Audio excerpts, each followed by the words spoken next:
Olá, eu sou o professor Chokowski. Estou trabalhando em um projeto de eletrônica, um amplificador de som. Olha só que interessante. Quando um sinal é injetado nesse ponto, ele passa por um controle de nível representado por este potenciômetro do tipo trim-pot. E através desse capacitor eletrolítico, caminha para a base do transistor. Espere. Eu acho que você não está entendendo nada do que eu estou falando, né? Bem, eu vou começar do início. Pensando melhor, vou começar pelo início do início. Vamos dividir essa nossa pesquisa em alguns temas que irão facilitar o nosso estudo. Por volta do ano 600 a.C., o filósofo e matemático Tales de Mileto já sabia que o âmbar, uma resina sólida e fossilizada de árvore, quando esfregado contra superfícies secas, atraía pedacinhos de tecidos e outros corpos leves para si. Só que ele provavelmente não tinha a mínima ideia de como isso acontecia.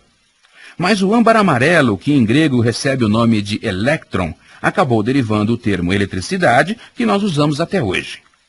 Muito tempo mais tarde, já no século XVI, descobriu-se que outros materiais, quando em atrito, também adquiriam a mesma propriedade do âmbar amarelo de atrair objetos.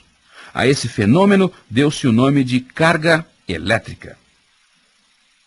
O jeito mais simples de você ver esse fenômeno é a experiência de atrair pedaços de papel utilizando uma caneta. Basta esfregar a caneta em um pano seco.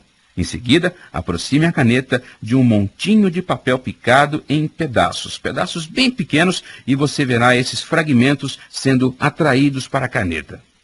Para entender melhor como isso ocorre, você precisa antes conhecer o átomo.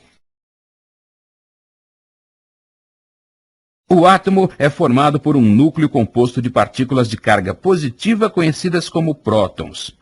Ao redor do núcleo circulam partículas negativas chamadas elétrons.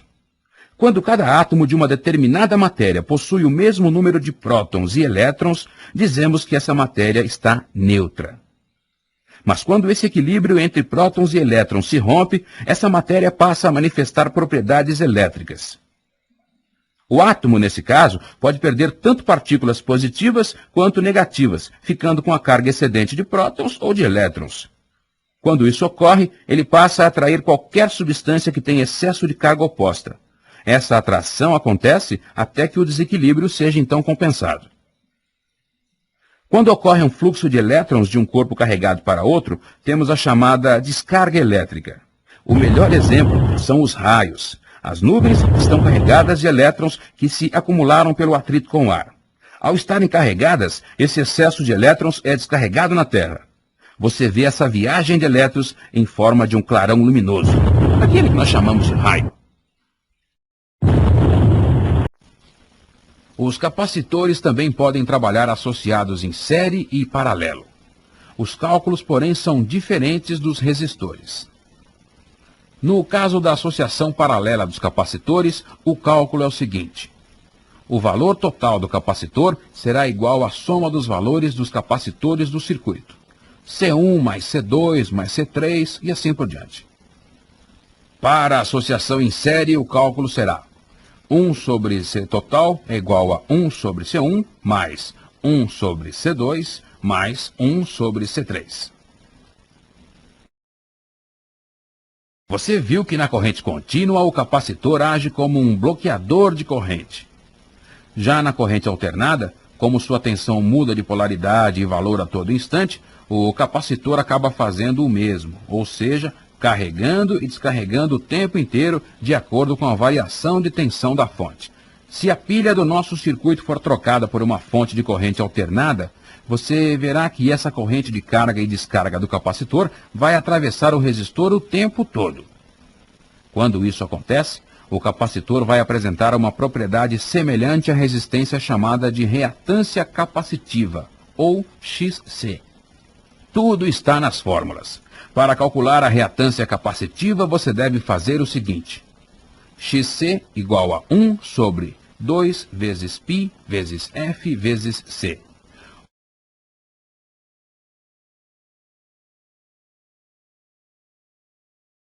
XC é a reatância capacitiva em ohms, π 3,14, F a frequência em hertz e C a capacitância em farads.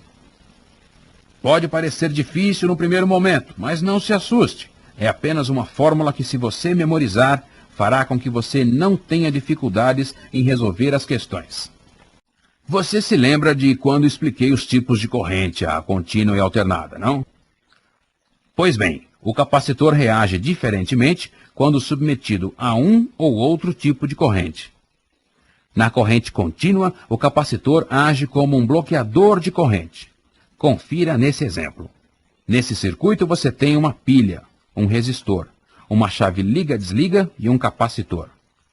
Repare que quando a chave está desligada, o capacitor está descarregado e a tensão sobre ele é de 0 volt. A partir do momento que a chave é ligada, o capacitor começa a armazenar carga elétrica e uma corrente começa a passar pelo resistor. Depois de alguns segundos, o capacitor vai estar totalmente carregado. Nesse momento, a tensão em seus terminais vai ser exatamente a mesma da aplicada pela pilha. O resistor, por sua vez, vai estar com a corrente igual a 0, pois nesse momento ela parou de circular. Observe estes gráficos. Repare que ao longo do tempo, a corrente sobre o resistor vai caindo no gráfico 1, enquanto a tensão no capacitor vai aumentando conforme mostra o gráfico 2. Os gráficos mostram que quando a carga foi iniciada, o capacitor estava agindo como um curto-circuito. Nesse momento, o resistor estava limitando a corrente. Quando o capacitor ficou carregado, a dificuldade de obrigar a corrente a circular fez com que ela ficasse bloqueada em seu interior. Com isso, a tensão medida em seus terminais era a mesma da gerada pela pilha. Os capacitores, ao lado dos resistores, são os componentes mais utilizados na eletrônica e dos mais interessantes. A função básica de um capacitor é armazenar energia elétrica. Ele é formado por duas placas metálicas colocadas frente a frente e são separadas por uma camada eletricamente isolada chamada dielétrica. O primeiro capacitor foi construído na cidade de Leyden e foi chamado de garrafa de Leyden. Consistia de uma lâmina de papel metálico enrolada na parte externa da garrafa de vidro e uma outra lâmina recobrindo a parte interna. Os capacitores também podem ser encontrados nos tipos fixo, variável e ajustável. Para explicar o funcionamento do capacitor, a melhor maneira é compará-lo a um reservatório de água de uma casa. Usando o mesmo exemplo, a sua carga acumulada seria o volume de água armazenado. Ao abrir o registro, a água começaria a encher o reservatório até o seu limite máximo. No capacitor é a mesma coisa. Enquanto não se aplica uma tensão, as placas internas do componente ficam neutras. Quando a tensão é aplicada, os elétrons começam a se movimentar e inicia-se a circulação da corrente elétrica. Essa energia que é gerada fica armazenada dentro do capacitor. Em resumo, quando se aplica ao capacitor uma tensão em volts, ele se carrega com uma carga elétrica em coulomb, obtendo-se a sua capacitância, que é medida em farad, uma homenagem a Michael Faraday, físico e químico inglês considerado um dos maiores experimentalistas da história. Como a unidade de medida farad é um valor muito grande, é normal utilizarmos seus submúltiplos, microfarad, nanofarad e picofarad. O princípio da lei de Ohm pode ser aplicado também ao capacitor, ou seja, existe 1 farad quando uma tensão aplicada de 1 volt fluir uma corrente de 1 ampere pelo capacitor durante 1 segundo. Os capacitores também têm seus tipos. O capacitor fixo é aquele que tem seu valor de capacitância estabelecido em um número definido. Já o capacitor variável, por sua vez, permite que essa capacitância varie entre um valor mínimo e um máximo. O capacitor ajustável permite que você varie a capacitância até o valor desejado, para que em seguida deixá-la fixa. Para você conhecer melhor o que é e o que faz cada componente, vamos invadir o campo de jogo. Bem, já estamos na placa de circuito impresso e vamos falar com alguns componentes. Aqui do nosso lado temos um resistor. Tudo bem? Tudo, professor. Estou pronto para cumprir o meu papel, que é limitar a corrente elétrica e reduzir os níveis de tensão, preparando o terreno para os meus amigos transistores e circuitos integrados. Ao nosso lado agora temos o capacitor. Como é que é? Você está cheio de energia? Ainda não, professor. Estou só esperando o circuito ser ligado para iniciar o armazenamento das cargas elétricas. Acho que vamos começar. Deixe-me sair daqui, senão vou atrapalhar. Dificilmente o homem de hoje viveria sem a energia elétrica.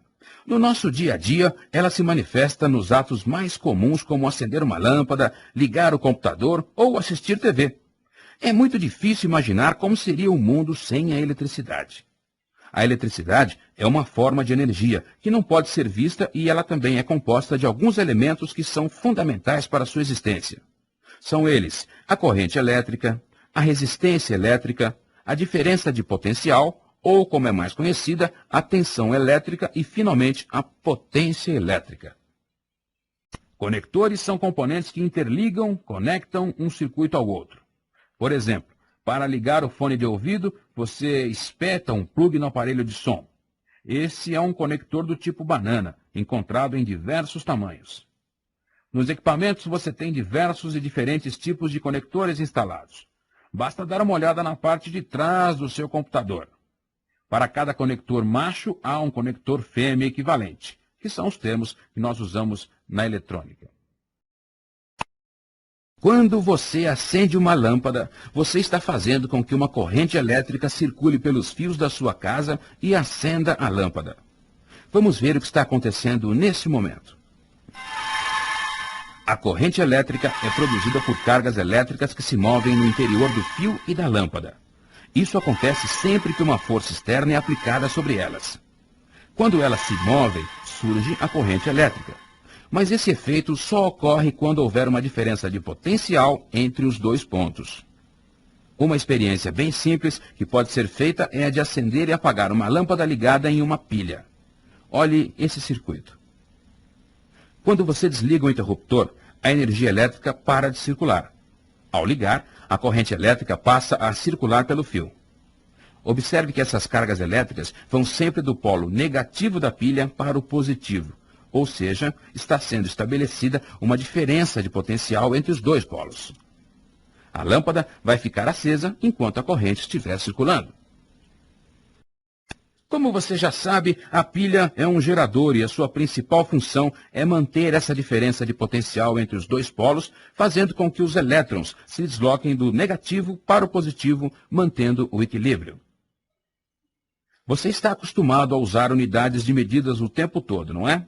Na eletricidade ou na eletrônica, não vai ser diferente. A corrente elétrica é medida em ampere, ou simplesmente A. Para simplificar, você pode utilizar a letra I para dizer corrente elétrica, ou seja, I será igual a tantos amperes. Já a carga elétrica é conhecida pela letra Q, e sua unidade de medida é o coulomb. Você já sabe que as cargas elétricas se movimentam quando uma força é aplicada sobre elas.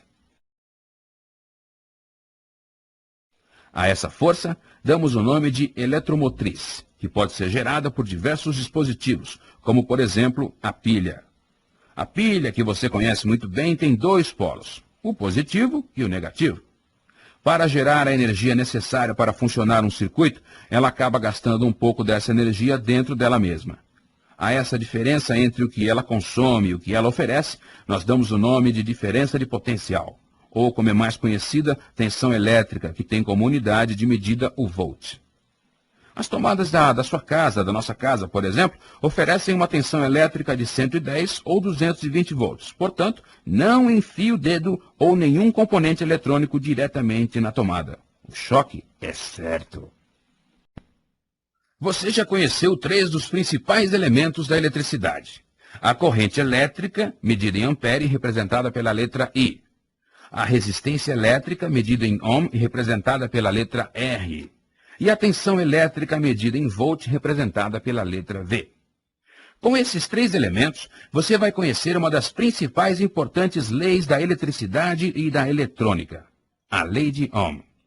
Ohm é a resistência elétrica de um condutor, que, submetido à diferença de potencial de 1 volt, é percorrido pela corrente de 1 ampere. Ou R igual a V dividido por I.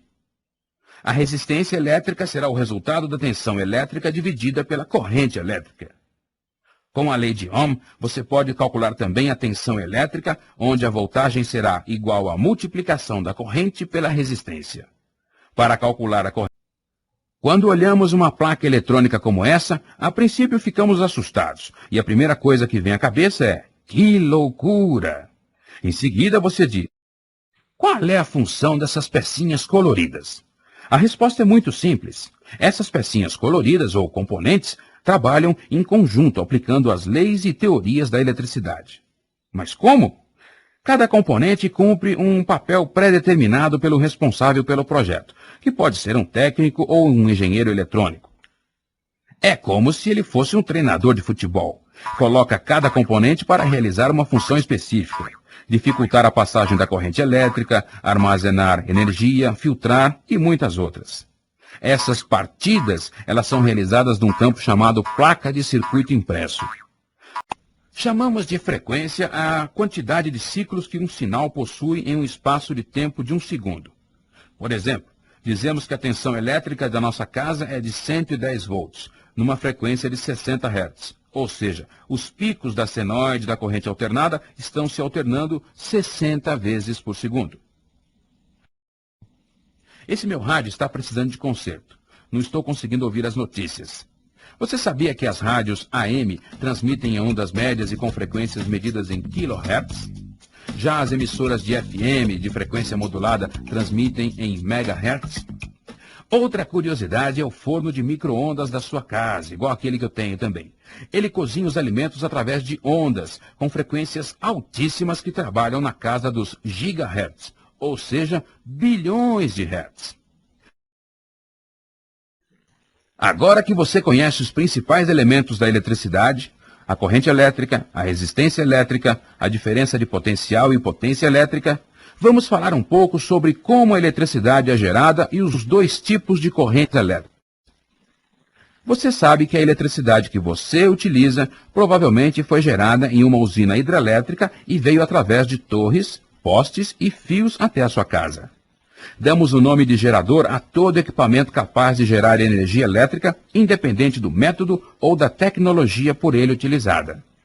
Os geradores mais simples que você utiliza no dia a dia são as pilhas e as baterias. Você se recorda que o movimento das cargas elétricas de um condutor recebe o nome de corrente elétrica. Bem, agora você vai conhecer os dois tipos de correntes elétricas que existem: a corrente contínua e a corrente alternada. A corrente contínua recebe esse nome devido ao fato das cargas elétricas seguirem uma só direção constantemente, ou seja, do negativo para o positivo. A corrente alternada, por sua vez, se comporta totalmente diferente. O sentido de movimentação das cargas elétricas muda constantemente, num incessante vai e vem dentro do fio. Na sua casa, a corrente alternada está presente, com certeza em todas as tomadas que lá existem. Usando um equipamento de medição chamado osciloscópio, você pode ver uma representação gráfica dessas correntes. A alternada apresenta-se em forma de senoides. Já a corrente contínua, um risco constante e uniforme. A partir do momento em que os resultados das inúmeras pesquisas com a eletricidade foram aparecendo, o mundo viu o início de uma nova era em que a comunicação entre duas pessoas seria intermediada por fios e aparelhos estranhos. A luz seria gerada dentro de uma pequena bola de vidro e o som poderia ser transmitido pelo ar e recebido em caixas de madeira no outro lado do planeta. Inventores como Thomas Edison aplicaram todos os conhecimentos disponíveis na época para criarem equipamentos que utilizamos até hoje. Alguns projetos, como a lâmpada elétrica de Edison, por exemplo, sofreram modificações apenas nos materiais utilizados. Edison usava fios de bambu como filamento, o material que foi substituído hoje então pelo fio de tungstênio. O gás argônio substituiu o vácuo dentro do bulbo de vidro, diminuindo a evaporação do tungstênio. Com as descobertas de novos materiais e de outros fenômenos da eletricidade, surgiu uma ciência especializada no estudo das propriedades e do comportamento dos circuitos eletrônicos. Essa ciência recebeu o nome de eletrônica. A eletrônica possui inúmeros e sofisticados componentes. O grupo que reúne resistores, potenciômetros, indutores e capacitores são denominados de passivos, ou seja, são componentes elétricos que trabalham na eletrônica utilizando fundamentos da eletricidade.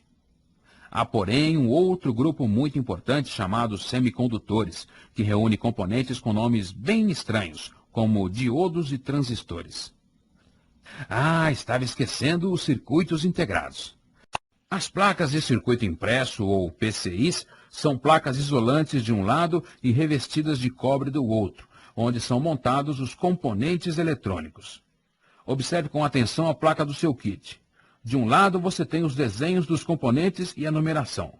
Do outro, você tem as trilhas feitas de cobre, onde serão soldados os terminais dos componentes. Repare que esse mapa é, na verdade, um fluxo de ligações entre os componentes. Ora, você já está com uma cara muito melhor, não? Vamos direto à última grandeza da eletricidade, que é a potência elétrica. Potência elétrica é a quantidade de energia que pode ser fornecida em um determinado período de tempo. Observe este exemplo. Se assopro bem forte na ponta deste tubo estreito, mais rapidamente essas bolinhas vão percorrer o seu caminho. Se eu assoprar bem fraquinho, elas vão se deslocar mais devagar. Na eletricidade acontece a mesma coisa. Se for aplicada uma tensão maior, a potência elétrica será maior. Mas tem outro fator. Se eu alargar esse tubo, as bolinhas andarão com mais facilidade ainda, independente da força aplicada na saída. Em eletricidade, isso significa dizer que a potência elétrica será o resultado da tensão multiplicada pela corrente. Colocando isso numa fórmula, você tem watts igual volts multiplicado por ampere. A energia é medida em joule, ou J.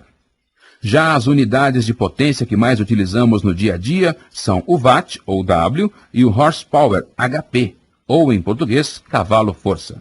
Só para lembrar, 1 HP é igual a 746 watts.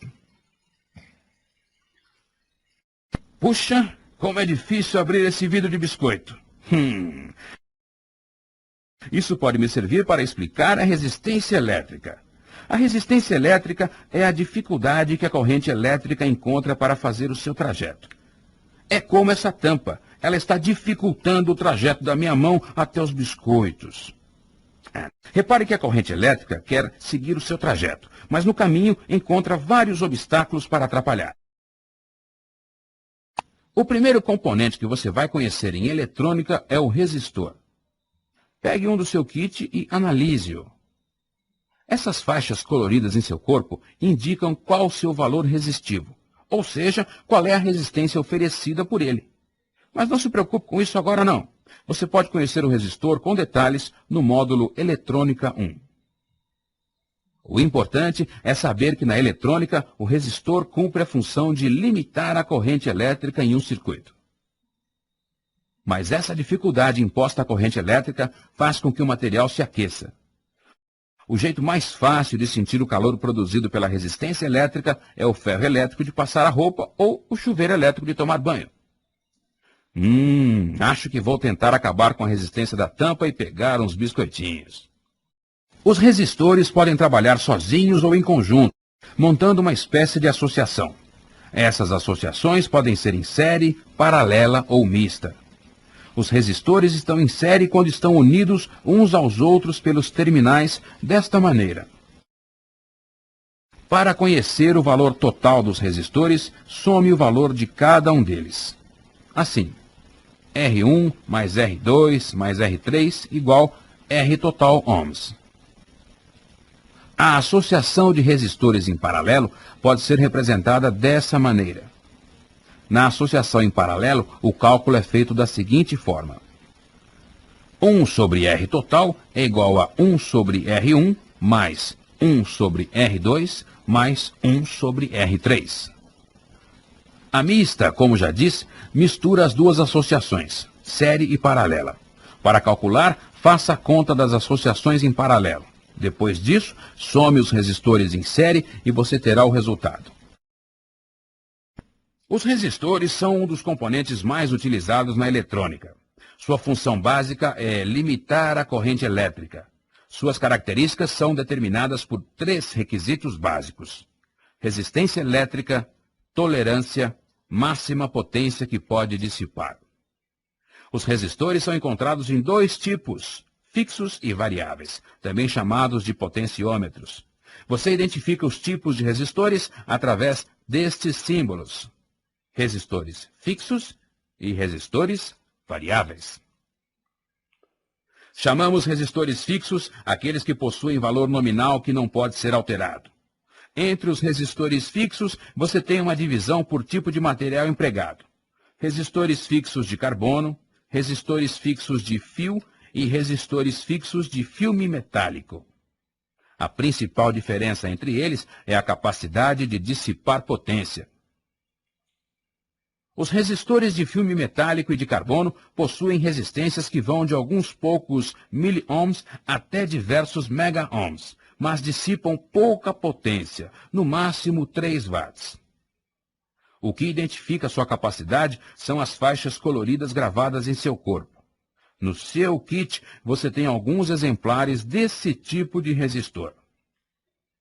Os resistores de fio apresentam resistências na casa de alguns quiloohms, mas podem dissipar centenas de watts. Seus valores são impressos em seu corpo, facilitando a leitura. Uma nova família de resistores, já disponível no mercado, conseguiu reduzir ainda mais o seu tamanho. A tecnologia SMD fez com que os inúmeros equipamentos fossem miniaturizados sem perder a qualidade. Apesar do tamanho, os resistores SMD cumprem a mesma função. Os resistores variáveis, também conhecidos como potenciômetros, são utilizados para ajustar o fluxo de corrente ou a amplitude de uma tensão. O botão de aumentar ou diminuir o som do rádio, por exemplo, ele é um potenciômetro.